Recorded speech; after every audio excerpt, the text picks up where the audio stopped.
All right, what's good, YouTube? Project Karma back at it again with another video, and we're back at Jujutsu Kaisen on episode 14, Kyoto Sisters School Exchange Event. That's a long name, but we'll get right to it.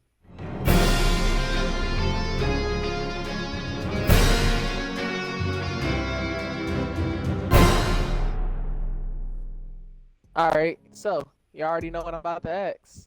What y'all think? This episode was really good. I liked how they did a lot of I'm not gonna say world building, but a lot of I guess introductions to some of the characters. How they answered a lot of previous episodes, like how long they were gonna prolong Yuji being alive. The reaction that we got from when he actually came back, even though it was kind of underwhelming in my opinion. Yeah, I agree. But other than that, I feel like it was really good. I like the fact that they showed the relationship between Jugo and Mahito and the people over in that camp in the beginning, pretty much when they were talking, and maybe like, oh, I should have did this, or I should have wounded them instead of transforming them. Yeah, I like that reflection. The thoughts after the fight. You normally don't get to see that. Would this have changed? Especially when he was like, oh yeah, maybe if I had, had used Junpei as a hostage, or actually impaled him to make Yuji, fuse with Sukuna to try to like heal him.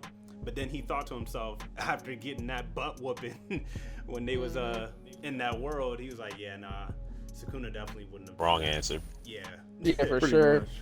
Yeah. So, what y'all think about the new students from? I think they are from they're from Kyoto High School. So our people are from Tokyo High School. But what y'all think about them? Yeah.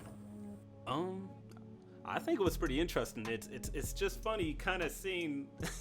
It seems like the Kyoto team has a little bit more like advanced people on their team in comparison to what Yuji, Nobara, Megumi, the Panda, and the other second years that they got. Like I mean, obviously, it's not gonna be as bad as it seems, but just the fact that they have a little bit more experienced members on their team is pretty interesting in comparison. Yeah, they definitely have a lot more experienced people. Yeah. Definitely gonna be interesting seeing how they all fight, but it's funny because Toto is kind of going at his own drum. Like he doesn't care about teamwork or surprisingly. He's definitely just there to fight and have fun in his own way. Yeah, he kind of reminds me of Luck, mentality-wise. He's not as young as Luck, but he just kind of want to fight and enjoy the battle as it goes on. Yeah. And enjoy. Did anybody else Takeda? Right. Takeda, which the celebrity. That is a very unhealthy obsession. Really watching a celebrity on TV. Now, I also wanted to say his mentality, like you said, is like Luck, but it also has a little bit of immaturity to it too. Like when the principal was having them all gather together, talking about during this fight to kill them, he was like, "Don't you go trying to order me around when you don't have a good preference in women." I was like, "What? What is that? Yeah. What does that got to do with what's going on, my guy?" It's a little odd, but I hope it comes full circle, and it's not just a stick, because I hate that in anime. If it's just a stick without any importance or anything to his character when he was younger. But did any of the other Kyoto high school students stick out to y'all? A robot. Yeah. They did have a whole. Is that a whole robot on your team? I was like, how? So now we can have talking animals and we can have robots. Yeah. So it's about time I guess they gotta clear some stuff up. That was weird. He looked. Yeah. I thought at first it was a person under it, but then you start seeing the stuff in his mouth, and it was just like, oh yeah, this man is a legit robot.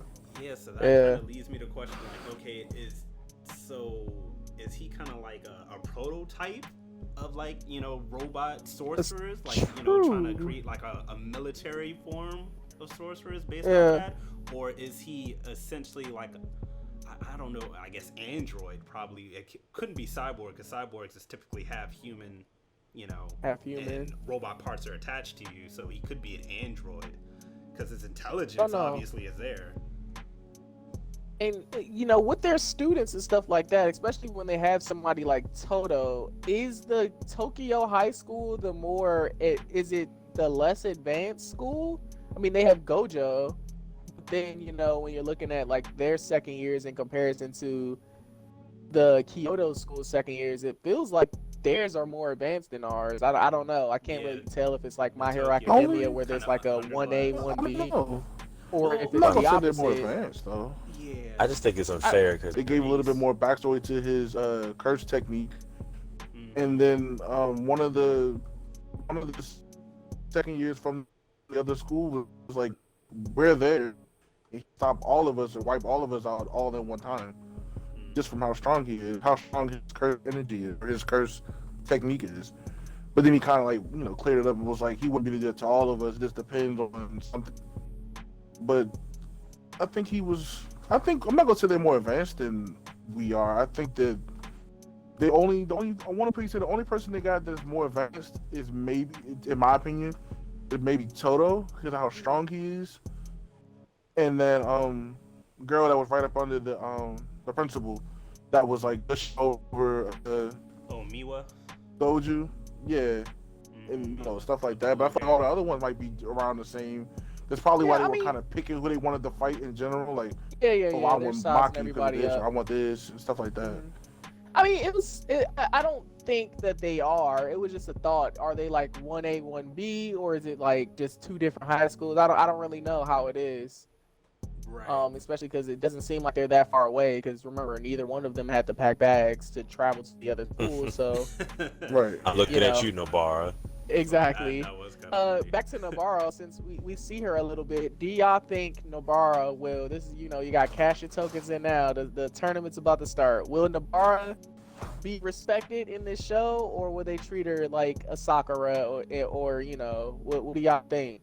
Will Nobara be able to stand up for herself? Which y'all? She barely got any screen time in the opening, so I don't know. I don't know. That's a good catch. I was about to say, I think I'm gonna kind of use that in the opposite direction of what you're saying, because we're not seeing much of what she did. They're probably gonna show it, especially since who was it on the other team? Mai. She wants the smoke so bad with Nobara. I feel like Nobara's gonna obviously show some strength that she got from this training and show her up. Do you All think she did was that get spun if around for 3 Mai episodes. beats, if Nobara beats Mai, is that her getting respect? Like, I don't want to see her just be girl characters. I want to see her be the guy, maybe too. Like, I want to have that thought in my head too. Yeah, you see, the only problem I think is gonna be with the fact that I don't think Nobara's gonna have much of a chance to really fight some of the other characters is because everybody on the team is basically focusing on Yuji. So Yeah, Right. that's true. even if Nobara You got to does talk try about fight that them, too. they're all still gonna try to strategically maneuver around everybody else just to kill Yuji. Like, that's the main goal Exactly. of You this. bring up a good point. You bring Yeah. up a good point for sure. I mean, even with the principal, do y'all think what's up with him? Why do y'all think he? I mean, I guess we know why he wants Yuji dead because he doesn't want Sukuna He sees him Vessel as to a be threat. alive. He just wants Sukuna to be dead. Period. And they collect the fingers themselves, I guess. But Yeah.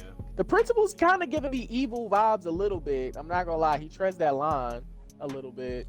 What's y'all thoughts on that? Is he a bad guy or not? He- And I guess He we can could be close one of after those that. bad guys, but he might be one of those bad guys who have Good intentions. good intentions, but he's going about it the wrong I way. believe you Like, can you say know. an extremist. My way from He's an extremist. Naruto. Yeah, like With Donzo, or pretty much Donzo, any my film boy. Yeah, playing Naruto. behind Yeah. the shadows type of stuff. Okay, so like an anti-hero, hero anti type guy. Yeah. That's what you expecting? They I can said see that that. traitor. I can see that. I can see that. You heard what Goju said? He said that somebody's working with curses because that group that Mhm. not Mahito, not what's his name? I can't think of his name right now. Ghetto. Mhm. Yeah, Ghetto's controlling them. I wonder because he did say that he let them get this 7 fingers. So I wonder what he's planning. Because he definitely said that at the beginning of the episode. He was like, I kind of let them get the fingers so I can kind of like lead myself into my plan or whatever. Yeah, you're right. Yeah. And then he did mention Goju that, literally said somebody's working with them, and he knows too much. So he's got to. I think he's got to be talking to somebody. He knows about the That's tournament, true. and he knew about them not know about Yuji a bunch of stuff. So somebody got to be telling them something. That makes sense. He's Makes a lot of part the sense. team. Yeah, I just don't know who. It could be the principal. Maybe the principal I'm- is working or talking to him. You know, it's funny. If there is a rat, I don't think it's the principal. I think it's his assistant. The girl.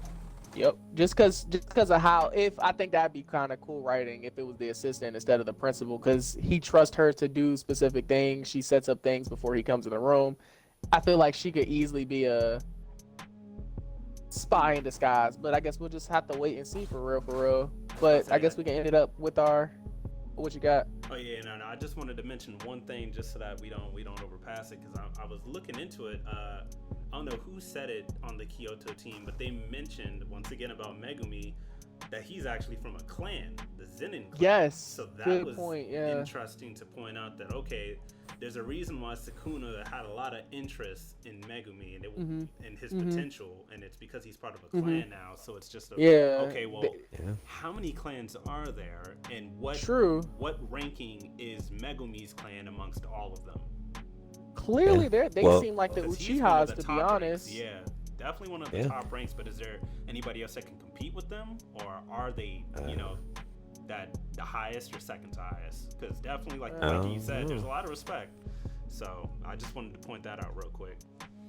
No, that's a good point though, Amari. You know, Megumi is a part of some clan, so his, just like the guy in our comment section said, I gotta give him a little bit more time to flourish. Yeah, I still don't want to see him get bashed around, and if it happens in a tournament, I'm going to complain. But still, we'll see what happens next. But that was our wrap up basically for this episode of Jujutsu Kaisen. If you guys want to see more or you like the episode, don't forget to like, comment, subscribe, show some love in that comment section, and we'll see you guys on the next one. Yep. Peace. Next time, Naruto Shippuden. This I just gotta follow through. Mike did it, man. So I'm like, hey, I like that. ugly.